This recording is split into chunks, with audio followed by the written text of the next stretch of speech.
జై శ్రీరామ్ మామ. ఈ వీడియో ప్రతి ఒక్కరు లాస్ట్ వరకు చూడండి. అసలు నాకు మస్తు ఆలోచిస్తూ క్రిస్టియన్ రీల్స్ చూస్తే నాకు ఏం అర్థమైందంటే నిజంగా చెప్తున్నా, సిగ్గు చేటురా మన హిందూస్ అందరికీ. ఈ క్రిస్టియన్స్ ఎట్లా పుట్టిర్రా అంటే నిజంగా డీప్ ఆలోచిస్తే దానికి కారణం మన హిందూసే. నిజంగా మీరు విన్నది నిజం, నేను ఎందుకో చెప్తున్నా వినండి. ఊర్లల్లో ఎస్టీ బీసీ అని చెప్పి ఇప్పటికి కూడా కొట్లాడుకుంటే అసలు బీసీ వాళ్ళు ఏమైనా గుడిలు ఉన్నాయనుకో వాళ్ళ కాలనీలో, ఎస్సీ వాళ్ళకి రాని అని కూడా రానియరు. సో వాళ్ళు ఏం చేశారంటే మనకి వేరే దారి లేదని చెప్పేసి క్రిస్టియన్గా కన్వర్ట్ అయిపోయారు. చీ అది ఎంత సిగ్గుచేటు మన హిందూస్కి అందరికీ.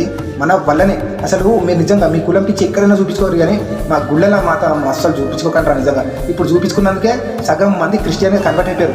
ఎస్సీ అని చెప్పి ప్రతి ఒక్కరు ఎస్సీలో చాలా మంది క్రిస్టియన్సే ఉన్నారు. అది కారణం మనమే, మన హిందూసే. బీసీ వాళ్ళు ఉన్నారు చూసినావా, మనమే. నేను కూడా ఒక బీసీనే, కాకపోతే నాకు అట్లా ఉండదు. ప్రతి ఒక్క నోట్ నుంచి జై శ్రీరామ్ అనే మాట మాత్రమే వినిపించాలని చెప్పి నా డ్రీమ్.